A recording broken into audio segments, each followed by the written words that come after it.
Hormones in humans. देखो hormones क्या होते हैं, इससे पहले हम एक चीज़ जानते हैं, ग्लैंड्स क्या होते हैं। हम अपनी बॉडी के सेल्स को दो ग्रुप में बांट सकते हैं। आपकी बॉडी में जो सेल्स हैं जिससे बने हैं उसको दो ग्रुप में बांट सकते हैं। एक ग्रुप वो जो कुछ सिक्रीट नहीं करता। सिक्रीट समझते हो क्या, किसे बोलते हैं? कुछ बनाकर छोड़ने को क्या बोलते हैं? सिक्रीट। हाँ, कुछ बनाकर, सेल कुछ बना रहा है लिक्विड और छोड़ दिया उसने, इसको क्या बोलते हैं? सिक्रीट। तो हमारी बॉडी के सेल्स को दो ग्रुप में बांटा जा सकता है, category number 1 and category number 2। सोचो एक सेल ऐसा है जो अपने अंदर कोई केमिकल बना रहा है, ठीक है, और बाद में इस केमिकल को इसने अपने सेल से बाहर निकाल दिया। तो जब कोई केमिकल अपने सेल से बाहर निकालता है इसको रिलीज करना बोलते हैं या सिक्रीट करना बोलते हैं। क्या बोलते हैं? सिक्रीट करना। देखिए, एक होता है सीक्रेट, एक होता है सिक्रीट।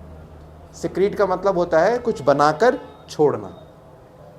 अच्छा, दूसरा सेल जो है ये कुछ नहीं बना रहा, ये बस शो पीस ऐसे खड़ा हुआ बस, और कुछ कर ही नहीं रहा। तो जो सेल कुछ बनाकर रिलीज करते हैं ऐसे सेल्स को ग्लैंड्स बोलते हैं। क्या बोलते हैं? ग्लैंड्स। तो मैं ग्लैंड्स की क्या लिखूंगा definition? Cells which shows some kind of secretion. मतलब जो किसी तरह का सिक्रीशन दिखाते हैं या रिलीज करते हैं उनको हम क्या बोलते हैं? ग्लैंड्स। अब इतना तो क्लियर है सर, ग्लैंड्स कोई केमिकल रिलीज करता है, ये तो क्लियर है भाई। आपकी बॉडी में क्या क्या रिलीज हो रहा है बताओ? पसीना रिलीज होता है, ठीक है, स्किन में ऑयल भी आता है, ठीक है, ह्यूमन जो फीमेल के बाद तो ह्यूमन फीमेल तो मिल्क भी रिलीज करती है जब बच्चे की डिलीवरी होती है। ये सब बॉडी रिलीज तो कर रही है। कौन रिलीज कर रही है बॉडी में? बॉडी में कोई सेल होगा जो पसीना छोड़ रहा होगा, कोई सेल होगा जो ऑयल छोड़ रहा होगा। तो उस सेल का नाम क्या है? उस सेल का नाम ग्लैंड है। तभी आपने सुना होगा पसीना जहाँ से आता है उसे स्वेट ग्लैंड्स बोलते हैं। क्या बोलते हैं? स्वेट ग्लैंड से हमें स्वेटिंग आती है। ऑयल ग्लैंड से हमारी स्किन ऑयली या जो क्या बोलते हैं, मतलब समझ जाओ ऑयली हिंदी में क्या बोलते हैं। सो आपकी बॉडी में हर चीज़ को सिक्रीट करने के लिए क्या प्रेजेंट है? एक स्पेशल टाइप का सेल मौजूद है, और ऐसे स्पेशल टाइप के सेल के ग्रुप को क्या बुलाया जाता है? ग्लैंड्स बुलाया जाता है। तो अब मैं अगर बात करूं तो ग्लैंड्स दो तरह के होते हैं। ग्लैंड्स कितने तरह के? ग्लैंड्स दो तरह के होते हैं, जिसमें से एक ग्लैंड का नाम होता है एक्सोक्राइन ग्लैंड और एक ग्लैंड का नाम होता है एंडोक्राइन ग्लैंड।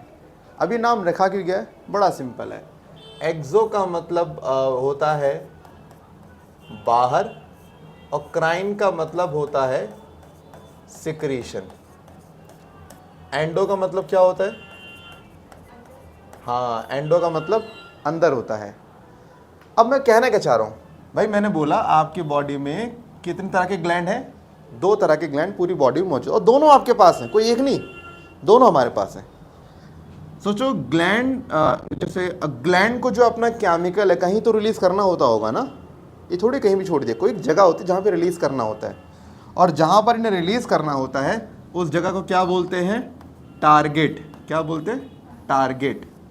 सोचो टारगेट में किसी ग्लैंड को अपना सिक्रीशन करना है, लेकिन वो ग्लैंड टारगेट से दूर है। अगर कोई ग्लैंड टारगेट से दूर है तो इस ग्लैंड का नाम क्या होगा? एक्सोक्राइन। एक्सो मतलब बाहर, यानी टारगेट से बाहर जाकर क्या कर रही है? सिक्रीशन कर रहा है। अब एक सोचो एंडोक्राइन, कि जहां टारगेट है, मान लीजिए ये टारगेट हो गया, ये ग्लैंड कहाँ मौजूद है? ये ग्लैंड उसी टारगेट के साथ ही पाया जाता है। तो ये जो भी सिक्रीट करेगा सीधा कहाँ करेगा? सिक्रीट टारगेट के अंदर करेगा। हाँ, ये ना। अब देखो इसका नाम मैंने एंडो और एक्सो क्यों रखा था?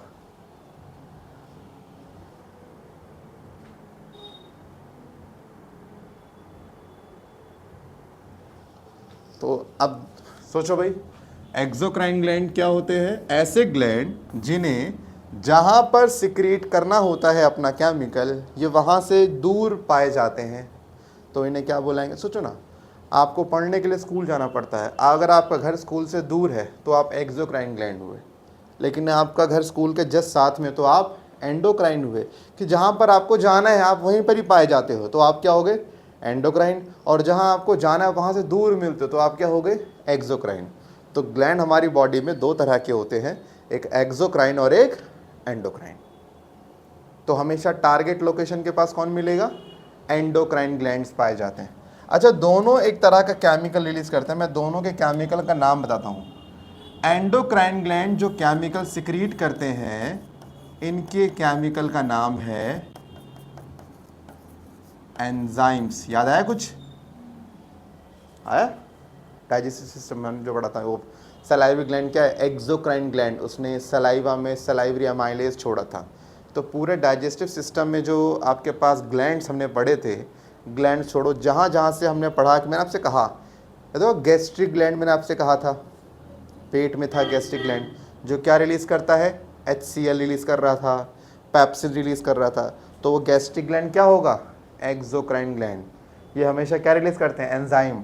और एंडोक्राइन ग्लैंड हमेशा क्या रिलीज़ करते हैं? हॉर्मोन्स। क्या करेंगे? हॉर्मोन्स। तो दो तरह के ग्लैंड होते हैं। आपके एग्जाम में सिंपल ये आएगा, कौन सा ग्लैंड हार्मोन रिलीज करता है? बोलना, एंडोक्राइन ग्लैंड। जो ग्लैंड टारगेट एरिया के पास मिलते हैं हमेशा वो हार्मोन छोड़ते हैं, और जो टारगेट से दूर मिलते हैं वो हमेशा एंजाइम छोड़ते हैं। क्या दोनों में डिफरेंस क्लियर है? हमें इस चैप्टर में एक्सोक्राइन ग्लैंड के बारे में कुछ नहीं पढ़ना, हमें सिर्फ किसके बारे में पढ़ना है? हमें पढ़ना ओनली एंडोक्राइन ग्लैंड के बारे में। तो पहले आप ये जान लो मैं आपको क्या पढ़ाने वाला हूँ इस चैप्टर के अंदर। क्या पढ़ेंगे हम लोग? एंडोक्राइन ग्लैंड्स पढ़ेंगे। अब मैं आपको एंडोक्राइन ग्लैंड से पहले जरा मैं आप तो सबसे पहले हम जिस ग्लैंड के बारे में पढ़ने वाले हैं हमारी बॉडी के, उस ग्लैंड का नाम है पिट्यूटरी ग्लैंड। अब सारे पढ़ेंगे एंडोक्राइन, एक्सो के हमें बारे में कुछ नहीं पढ़ना। तो मैंने आपको दो ग्लैंड के नाम लिखे हैं, एक ग्लैंड ये वाला, दूसरा ग्लैंड ये वाला, और दोनों के दोनों क्या है? Endocrine gland. देखो मैं आपको सिर्फ एंडो पढ़ा रहा हूँ, एक्सो अब मैं नहीं पढ़ा रहा। तो दिमाग में इतना आप लिख लीजिए ऊपर कि मैं आपको जो पढ़ा रहा हूँ सिर्फ किसके बारे में? Only endo. एक्सो तो अब आएगा ही नहीं इस पूरे चैप्टर में, वो सिर्फ उसके इंट्रोडक्शन के लिए था। अब एंडोक्राइन ग्लैंड में मैंने सबसे ऊपर नाम लिखा पिट्यूटरी एंड हाइपोथैलेमस। अगर आप ध्यान से देखो तो ब्रेन में ये मैंने जो ग्लैंड दिखाया, ये वाला ग्लैंड, ये ग्लैंड क्या है? Pituitary and hypothalamus. जिसमें आप ये समझ लीजिए, ये आप इसमें मान लीजिए हमारा ब्रेन होता है ना, ये ब्रेन, ये हमारा ब्रेन है। तो ब्रेन के बिल्कुल नीचे एक ऐसे ग्लैंड प्रेजेंट होता है, सुनना ध्यान से, ये एक ग्लैंड है वाइट सा, और इस वाइट वाले के नीचे एक ऐसे कंचा जैसा एक ग्लैंड प्रेजेंट होता है। ये जो वाइट वाला मैंने ग्लैंड लिखा है, इस वाइट वाले का नाम है हाइपोथैलेमस। क्या नाम है? हाइपोथैलेमस। और जो मैंने ये दिखाया जो गोल गोल सा, इस वाले का नाम क्या है? इस वाले का नाम है पिट्यूटरी ग्लैंड। अब आप ये समझिए कि स्कूल में प्रिंसिपल क्या काम करता है। प्रिंसिपल बेसिकली स्कूल को चलाने का काम करता है। पढ़ाएगा तो वो थोड़ी, पढ़ाएंगे तो टीचर्स पढ़ाएंगे ना। अब टीचर्स अपनी क्लास कंट्रोल कर रहे हैं। तो अगर ये मान लीजिए कि वो जो प्रिंसिपल है वो आपके स्कूल का हो गया पिट्यूटरी ग्लैंड, वो पूरे स्कूल में होने वाली एक एक एक्टिविटी को कंट्रोल करेगा। भाई कौन सी क्लास में पढ़ाई हो रही है, कौन से में नहीं हो रही, किस क्लास को क्या रिक्वायरमेंट है, वो सारी कौन करेगा? पूरी प्रिंसिपल। अच्छा, किसी क्लास में जब किसी एक्शन की नीड है, प्रिंसिपल खुद कुछ एक्शन नहीं लेगा, टीचर से बोलेगा तुम एक्शन लो, हाँ या ना। प्रिंसिपल का रोल सिर्फ गाइड करने का है। कहते हैं हमारी बॉडी का जो प्रिंसिपल है वो है पिट्यूटरी ग्लैंड। हमारी बॉडी में जितने भी और एंडोक्राइन ग्लैंड्स हैं, मतलब इसको छोड़ दो तो जितने भी एंडोक्राइन ग्लैंड्स हैं, उन सारे ग्लैंड्स को कंट्रोल कौन करता है? Pituitary gland. तो आप ऐसे समझो, पिट्यूटरी ग्लैंड जो है ये एक रथ पे बैठा, वो जो रथ चालक जो होता है, और 5 घोड़े हैं, 6 घोड़े हैं, और सबकी 6 की 6 रस्सियां इस बंदे के हाथ में है, मतलब मेरे हाथ में है। तो मैं हो गया पिट्यूटरी ग्लैंड। मैं जैसा बोलूँगा घोड़े उस तरफ चलेंगे, हाँ कि ना।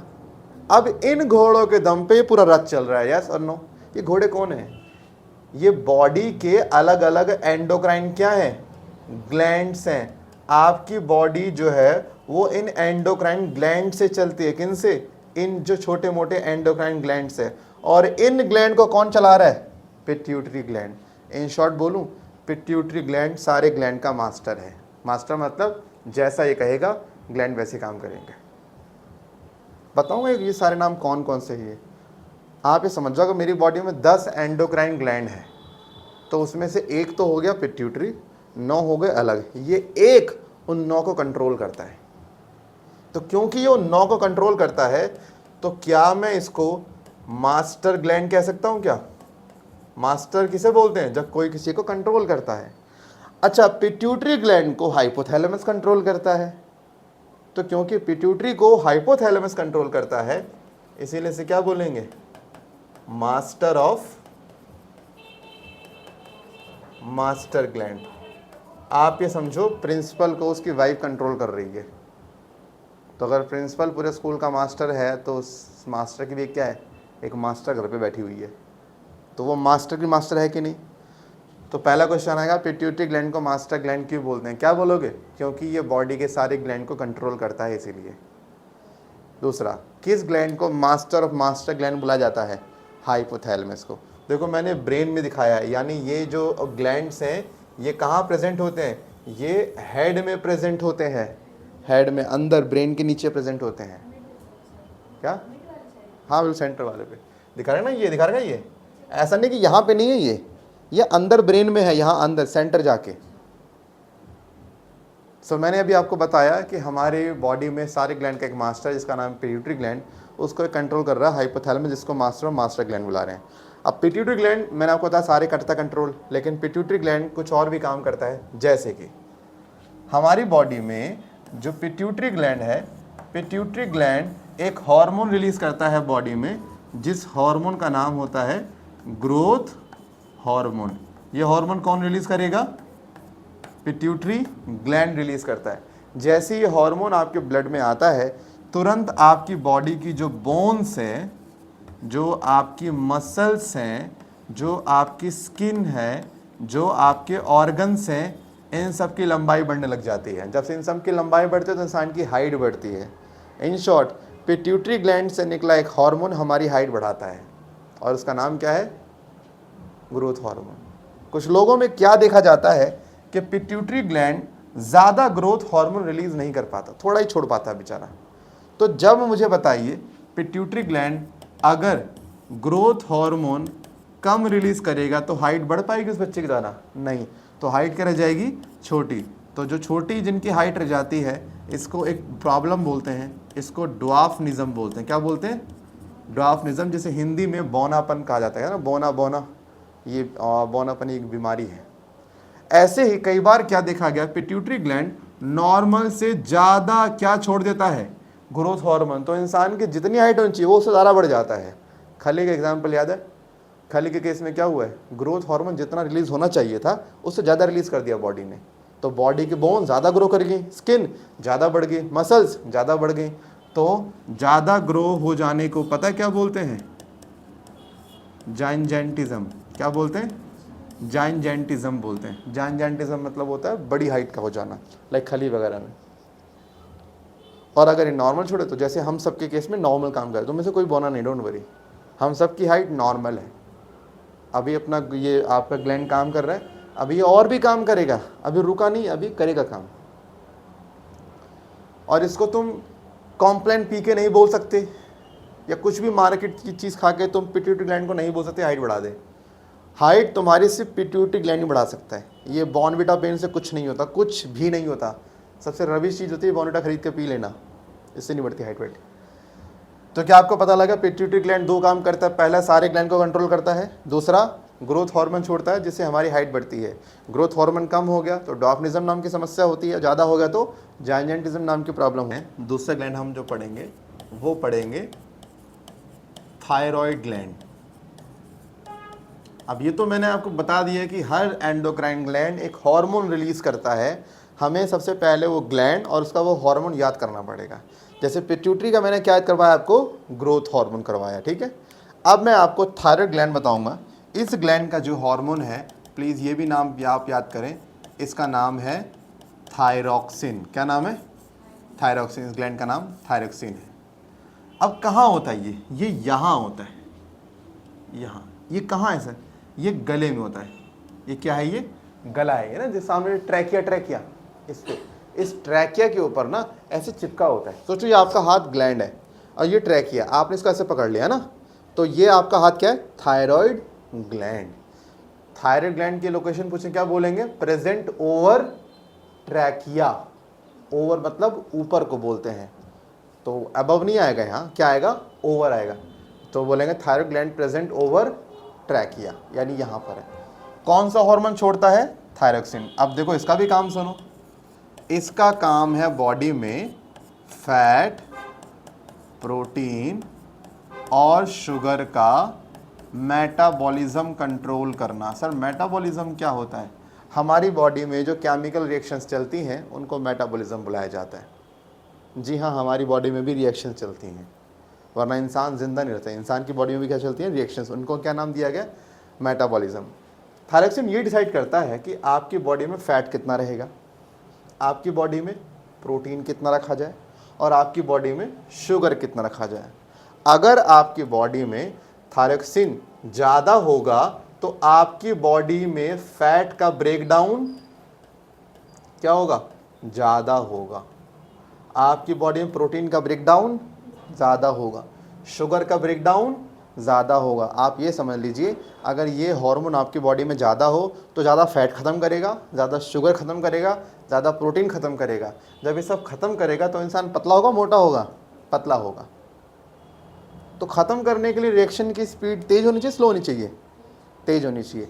इसका मतलब ये जो है मेटाबॉलिज्म की जो स्पीड होती है वो क्या कर देगा? बढ़ा देगा। हाँ कि ना? मेटाबॉलिज्म की स्पीड को पता क्या बुलाते हैं?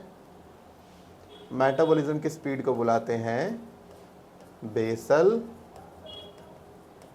मेटाबॉलिक रेट, शॉर्ट में बोलते हैं बीएमआर। आप मुझे बताइए, अगर बीएमआर ज़्यादा हो जाएगा तो रिएक्शन की स्पीड ज़्यादा हो जाएगी, फैट जल्दी टूटेगा, प्रोटीन जल्दी टूटेगा, शुगर जल्दी टूटेगा, तो जो इंसान का जो वज़न है वो कम रहेगा, वो बढ़ नहीं सकेगा। हाँ कि ना? अच्छा, लेकिन अगर ये टूटेगा तो आप जानते हो फैट टूटता है तो एनर्जी आती है, शुगर टूटता है तो एनर्जी आती है, प्रोटीन टूटता है तो, यानी सर जब बीएमआर हाई होगा ना, वेट भले ही कम हो लेकिन टूट तो रहा है। टूट क्यों रहा है? सर क्योंकि उसकी बॉडी में एनर्जी की रिक्वायरमेंट ज़्यादा होगी। यानी जब किसी का बीएमआर हाई होगा तो उस इंसान में एनर्जी अच्छा ज़्यादा होगी। जब ज़्यादा बीएमआर है तो रिएक्शन ज़्यादा तेज़ी चलेगी, जल्दी फैट टूटा, जल्दी प्रोटीन, जल्दी शुगर। ये टूट के क्या बना रहे होंगे? एनर्जी तो बनाएंगे, फैट, शुगर, प्रोटीन। अभी दोबारा समझाया मैंने बोलते ही नहीं, इसको मारे दे। मेटाबॉलिज्म मैंने क्या बोला कि बेसिकली इसकी स्पीड को क्या बुलाते हैं? Basal metabolic rate. स्पीड पता है क्या होती है? स्पीड कितना स्पीड से, इतना तेजी से चल रहा है। ये ध्यान रखना, बॉडी में फैट टूट रहा है, प्रोटीन टूट रहा है, शुगर टूट रहा है। इनके टूटने से क्या बनेगा भाई? एक सेकंड ऐसा बच्चा भी बोल देगा कि इस चीज़ का आंसर तो एनर्जी है, क्योंकि एनर्जी बनेगी इनके टूटने से। जितना जल्दी तोड़ोगे उतना जल्दी एनर्जी आएगी बॉडी में। अब आप सोचो कि अगर किसी इंसान की बॉडी में बीएमआर ज़्यादा हो जाए, यानी रिएक्शन की स्पीड तेज़ हो जाए, तो फैट जल्दी टूटेगा, प्रोटीन जल्दी टूटेगा, शुगर जल्दी टूटेगा। जल्दी टूटेगा तो बॉडी में क्या रहेगी? ज़्यादा एनर्जी, और ज़्यादा एनर्जी से बॉडी में क्या रहेगी? फुर्ती रहेगी। तो तू बता। वो तो है ही, जब बीएमआर कम हो जाएगा तो फैट नहीं टूट रहा ठीक से, ना शुगर टूट रहा, ना प्रोटीन टूट रहा। जब टूट नहीं रहे ठीक से तो बॉडी में तो डिपॉजिट हो जाएंगे ना, फिर ये इकट्ठे हो जाएंगे ये। आप सोचो बीएमआर के लो होने से क्या होगा? पहली बात तो इंसान का जो वेट है, वेट बढ़ने लग जाएगा। जब टूट नहीं रहा तो एनर्जी कैसे पैदा होगी? तो इसमें एनर्जी की भी क्या होगी? कमी फील होगी। अभी आप सबकी बॉडी में थायरोक्सिन का अमाउंट ज़्यादा है, जितना चाहिए उतना है। आपकी बॉडी में इतना थायरोक्सिन अभी है, आप कुछ भी खाओगे आपका वेट नहीं बढ़ेगा अभी, क्योंकि थायरोक्सिन हाई है ना। आपने जो भी खाया ये सारा ख़त्म कर देगा, लेकिन उससे एनर्जी दे देगा आपको, तभी आप पूरे दिन काम भी करते हो, तो आपकी थकान भी इतनी नहीं होती। वेट बढ़ेगा, तोंद भी बाहर आ सकती है, और क्या है ना, सुस्ती आएगी। पता लगा क्या काम करता थायरोक्सिन? और जानते हो थायरॉक्सिन को बनने के लिए क्या चाहिए? थायरॉक्सिन हार्मोन को अगर बनाना है ना आपको आपकी बॉडी को, तो इसको बनने के लिए आपकी बॉडी को चाहिए आयोडीन। क्या चाहिए? आयोडीन चाहिए आपकी बॉडी को। अगर आपकी बॉडी में आयोडीन नहीं है तो आपकी बॉडी क्या नहीं बना पाएगी? थायरॉक्सिन नहीं बना पाएगी। जैसे घर बनाने के लिए ईंटें चाहिए होती है ना, अगर घर थायरॉक्सिन है तो ईंटें यहाँ पर क्या है? आयोडीन। बिना आयोडीन के आप थायरॉक्सिन नहीं बना सकते। तो अगर मान लीजिए, ये क्वेश्चन कई बार आता है, किसी पर्सन के डाइट में अगर आयोडीन की कमी हो जाती है तो उससे उसकी बॉडी में कौन सा हार्मोन कम हो जाएगा? थायरॉक्सिन हार्मोन कम हो जाएगा। क्यों? बन नहीं रहा होगा, आयोडीन दे नहीं रहे तो कैसे बनेगा थायरॉक्सिन हार्मोन? इसके कम होने से उससे एक बीमारी हो जाती है। उस बीमारी को पता क्या बोलते हैं? गॉइटर बोलते हैं। क्या बोलते हैं? गॉइटर में क्या होता है? गला पूरा फूल जाता है, ऐसे बड़ा हो जाता है गला।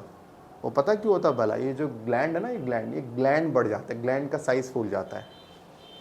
यानी कि यहाँ पे जो ग्लैंड है इसका साइज क्या होगा? साइज देखा होगा आप लोगों ने, गला कुछ लोग ऐसे पूरा बढ़ जाता है, ऐसे गला पूरा भर जाता है, ऐसे पूरा का पूरा। वो क्यों हो रहा है? क्योंकि उनके डाइट में आयोडीन नहीं था। आयोडीन नहीं था तो उनकी ग्लैंड को, तो उनका हार्मोन नहीं बना। हार्मोन नहीं बना तो यहाँ पे जो केमिकल्स थे जो आयोडीन के अलावा थे वो सारे इकट्ठे होते चले गए, और करते करते गला क्या हो गया? बड़ा हो गया। क्वेश्चन आएगा कि आयोडीन की कमी से कौन सी बीमारी इंसानों को होती है? क्या बोलोगे? गॉइटर। क्वेश्चन आएगा आयोडीन से कौन सा हार्मोन हमारी बॉडी बनाती है? थायरॉक्सिन। क्वेश्चन आएगा थायरॉक्सिन का क्या काम होता है? फैट, प्रोटीन और शुगर का मेटाबॉलिज्म, यानी कितना टूटेगा कितना नहीं टूटेगा ये आपकी बॉडी का डिसाइड करती है। आपने कई बार सुना होगा जिन लोगों को थायराइड की समस्या निकलती है उनका बॉडी वेट हमेशा जल्दी चेंज होता है, या तो वजन बढ़ रहा होगा या वजन बिल्कुल ही ख़त्म, लेकिन जनरली वजन उनका बढ़ रहा होता है। बढ़ रहा होगा तो कौन सा केस होगा? ये वाला केस होगा। बीएमआर लो का मतलब क्या होगा? थायरॉक्सिन ज़्यादा होगा कम होगा? कम होगा। तो उम्र के साथ साथ थायराइड ग्लैंड काम करना स्लो कर जाता है धीरे धीरे, थोड़ा दिमाग लगाना होता है कई बार। तो जैसे जैसे उम्र बढ़ती है थायराइड ग्लैंड जितना अच्छा आज काम कर रहा है, क्या गारंटी उतना काम करेगा 10 साल बाद? थोड़ा कम काम करेगा। जब कम काम करेगा थायरॉक्सिन क्या हो जाएगा? कम हो जाएगा। तो कम होगा तो क्या होगा? उनका बॉडी वेट बढ़ जाएगा। क्या? तो वो है उनकी हेल्थ के ऊपर है, वो कितना मेंटेन कर रहे हैं अपने आप को। थोड़ा मेंटेनेंस भी होता है ना कि आप डाइट क्या ले रहे हैं, एक्सरसाइज क्या कर रहे हो। क्या? फिर जेनेटिक्स अच्छे होते हैं। 10 में से आजकल 2-3 लोगों को तो मिल जाती है बीमारी है, मतलब कन्फर्म मिल जाती है। बाकी 8 लोगों के थोड़ा सा उनके डीएनए शुरू से ठीक होता है तो उनको दिक्कत नहीं होती। कॉमन ऐसे थायराइड, बीपी सब बहुत बेसिक चीज़ है। हाँ भाई, सेकंड चीज़ पता लगी थायराइड ग्लैंड क्या चीज़ है?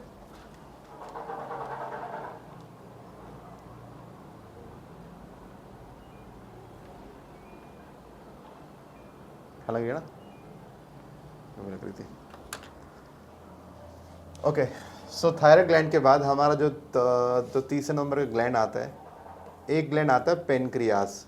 जरा इसे भी समझो। ये ग्लैंड कहाँ प्रेजेंट होता है? यहाँ पर दिखा रखा है मैंने, आपके पेट में, राइट लीवर के, मतलब जैसे पेट है आपका, ठीक है, पेट आपका लेफ्ट में होता है, तो पेट के जस्ट नीचे लेफ्ट साइड में प्रेजेंट होगा। ये पत्ती के जैसा होता है, जैसे एक लीफ होती है ना, लीफ, ये बिल्कुल वैसा सा दिखता है। देखो ना यहाँ पर ये ग्लैंड, ये रहा पेनक्रियास। इसका काम सुन के मजा आ जाएगा। इस ग्लैंड का काम होता है एक हार्मोन छोड़ना। उस हार्मोन का नाम क्या है? इंसुलिन। इसका काम सुनो। आप जब रोटी खाते हो या कोई भी मीठी चीज़ खाते हो तो आपके ब्लड में एकदम से शुगर बढ़ जाता है। ज़्यादा शुगर हमारे ब्लड के लिए अच्छा नहीं होता। तो पता है क्या करता है ये इंसुलिन? आपके ब्लड में जैसी शुगर बढ़ता है, ये सारा फालतू शुगर ब्लड से निकाल के लीवर में डाल देता है। कौन? इंसुलिन। इंसुलिन ही वो हार्मोन है जो आपके ब्लड से फालतू शुगर निकाल के आपके लीवर में डाल देगा, जिससे आपके ब्लड का शुगर नॉर्मल रहेगा। इसीलिए कहते हैं कि अगर मान लीजिए किसी इंसान की बॉडी में इंसुलिन रिलीज नहीं होगा तो रचना बता क्या दिक्कत आएगी? शुगर बढ़ेगा। और जब ब्लड में शुगर बढ़ जाता है उस बीमारी को क्या बोलते हैं? डायबिटीज। क्या बोलते हैं? वैसे पूरा नाम है डायबिटीज मेलिटस। आप लोग सिर्फ क्या जानते हो? डायबिटीज। सुना होगा डायबिटीज जिनको होता है उनके ब्लड का शुगर लेवल बढ़ता चला जाता है, हाँ या ना? डायबिटीज़ को ठीक करने के लिए हम किस चीज़ का इंजेक्शन देते हैं? इंसुलिन, सुना होगा, इंजेक्शन दे रहे हैं इंसुलिन का। क्या शुगर? ये तो है डायबिटीज़ को तो बोलते हैं, हाँ इसी को बोलते हैं। क्या? उनके होने के चांसेस ज़्यादा रहते हैं। देख इतनी कहानी तो मैं फिर तुम्हें तभी बताऊँ जब तुम मेडिकल लोगे तभी ज़्यादा बता पाऊँगा। अभी मेरे पास भी लिमिटेशन है, मैं 10th के हिसाब से ज़्यादा नहीं करा सकता ना। कभी मुलाकात हुई मेडिकल में तो बताऊँगा आपको, फिर बताऊँगा पूरी कुंडली, पूरी डायबिटीज़ कैसे, क्यों, कब, कैसे होता है, मतलब इसकी पूरी आपको जानकारी मिल जाएगी कि डायबिटीज़ होने का कारण क्या होता है। अभी अब बस ये ध्यान रखो, आपके पेनक्रियाज से एक हार्मोन निकलता है, इसका नाम है इंसुलिन, जो आपके ब्लड के शुगर लेवल को मेंटेन करने का काम करता है। अगर किसी कारणवश ये इंसुलिन रिलीज़ ना हो तो हमारे ब्लड का शुगर लेवल बढ़ता है, जिससे इंसान को शुगर की समस्या, जिसे डायबिटीज़ कहते हैं। डायबिटीज़ का एक बहुत बड़ा इशू आप ये समझ लीजिए कि कभी इनको चोट लग जाए, कट लग जाए तो घाव भरता नहीं जल्दी से, इनका घाव नहीं भरता इनका, तो इनका खून बहता रहेगा और इनका खून बहने से इंसान की डेथ भी हो जाती है। सो डायबिटीज़ की वजह से बहुत सारी समस्याएं, लेकिन अभी के लिए आप याद रखो। अच्छा, थायराइड हो गया, पिट्यूटरी हो गया, पेनक्रियाज हो गया, ठीक है। थाइमस तो आई थिंक आपके एनसीईआरटी ने मेरे हिसाब से नहीं दिया, एक बार चेक कर लेना, जो नहीं दिया वो क्यों करेंगे। इसके बाद आपकी किडनी के ऊपर इन लोगों ने ये दिखा रखा है, ये छोटा सा देखा ना, ये यहाँ पे ये देखिए, आपकी जो किडनी होती है, किडनी के जस्ट ऊपर एक ग्लैंड पाया जाता है, किडनी के ऊपर पाया, जैसे हम लोग टोपी पहनते हैं ना, ऐसे किडनी भी टोपी पहनता है, और उस टोपी का नाम है एड्रिनल ग्लैंड। जरा समझते हैं ये क्या चीज़ है। तो पहली बात, ये ग्लैंड कहाँ पाया जाता है? किडनी के ऊपर पाया जाता है। काम समझिए क्या होता है इस ग्लैंड का। इसको बोलते हैं इमरजेंसी ग्लैंड। क्या बुलाते हैं? Emergency gland. ये 3 कंडीशन में आपकी बॉडी में रिलीज होता है, एक तो फाइट के समय, एक तो फ्राइट के समय, sorry fight, flight and fear, जो आपकी बॉडी इन 3 स्टेज पे होती है। मानिए फाइट, एकदम से लड़ाई, कोई लड़ाई का माहौल बन गया, आपकी बॉडी तुरंत इस ग्लैंड को बोले काम करो अपना। अब फ्लाइट यानी बहुत ऊंचाई पर एकदम से आपने कहा बाप रे बाप, नीचे गहराई है बहुत ज़्यादा, या ऊपर से कूद रहे हो या गिर रहे हो, तब रिलीज़ होता है। एंड तीसरा डर के समय रिलीज। फियर को फ्राइट भी बोलते हैं, फ्राइट में भी डर होता है, फियर का मतलब भी डर। 3F आता है, क्या बोलते हैं इसको? 3F। यानी जब आपकी बॉडी इन में से किसी भी कंडीशन में होगी, ये ग्लैंड काम कर देगा अपना। सुनो करता है क्या? जैसे ये ग्लैंड अपना काम करता है, आपकी बॉडी में एक हार्मोन छोड़ता है एड्रिनलिन। इसका काम सुनो का मजा आ जाएगा। सबसे पहले ये आपका जो हार्ट रेट है वो बढ़ा देगा, आपका बीपी जो है वो बढ़ा देगा, साथ ही आपकी बॉडी को एनर्जी की भरमार, आपको एनर्जी भर भर के देगा। आपकी बॉडी के अंदर जो कहते हैं फुर्ती जो है, यानी जो रिएक्शन टाइम जो है आपका, ये उसे कम कर देगा। मतलब अगर किसी काम को करने के लिए आप पहले 1 घंटा रहते तो शायद आप 1 सेकंड में आप रिएक्शन लोगे। ऐसा होता नहीं, कभी लड़ाई तो डर जाते हो आप, हाथ पैर कांपते हैं कि लड़ाई किसी की और की हो रही है, मान लो आपके किसी नॉन की हो रही है और आपको डर लग रहा है लड़ाई में। क्यों? क्योंकि ये हार्मोन रिलीज हो गया आपकी बॉडी में। लेकिन जो डेली लड़ते रहते हैं उनकी बॉडी याद कर लेती है इसका तो रोज का है, फिर उनकी बॉडी ये रिलीज नहीं करती, इसलिए फिर उनको डर लगता ही नहीं है। आप सोचो एकदम से कुत्ता पीछे पड़ गया, तो आप बहुत थके हारे थे, लेकिन कुत्ता पीछे पड़ गया, आप तेज भाग रहे हो, इतना भाग रहे हो कि वो सोच रहा है कुत्ता तो मैं हूं, भाग ये मेरे से तेज रहा है। सवाल है आप कुत्ते तेज कैसे भाग पा रहे भाई? क्योंकि जैसे देखा आप डरे, डरते ही बॉडी ने क्या रिलीज कर दिया? एड्रिनलिन। जैसे रिलीज हुआ आपकी बॉडी में हार्ट रेट बढ़ा, बीपी, एनर्जी बढ़ी, बस इसी की वजह से आपकी बॉडी में क्या आ गया? एनर्जी आ गई, आप तेज भाग लिए, तभी कुत्ते से आप क्या बच गए। तो अब आप ये समझो, किसी भी ऐसी कंडीशन में जहां पर आपकी जान को बहुत ज़्यादा खतरा होता है, बॉडी इस ग्लैंड को बोलती है कि तुझे इसे जिंदा निकालना है, ऐसे बस जैसे चाहे तू देख कैसे करना है। ये तुरंत कौन छोड़ेगा हार्मोन? एड्रिनलिन। ये हार्मोन जो आपको बचाता हमेशा इमरजेंसी कंडीशन में, हमेशा। कभी भगवान न करे, मान लीजिए कभी ऐसा हो जाए कि पीछे एक किसी के कोई बुरा इंसान पीछे पड़ जाए या बुरा जानवर पड़ जाए, आपको लग रहा है खतरा कि यार मैं कैसे बचूंगे, टेंशन ना लो, आपकी बॉडी का ग्लैंड काम करेगा, आपको बचा देगा।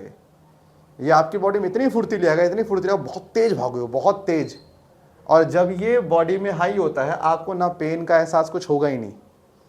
ये भी फ़ायदा है, अच्छी बात है एहसास ना, अगर माने गलती चोट लग भी जाए तो आपको दर्द का एहसास नहीं हो रहा, आप फिर भी भागते रहोगे।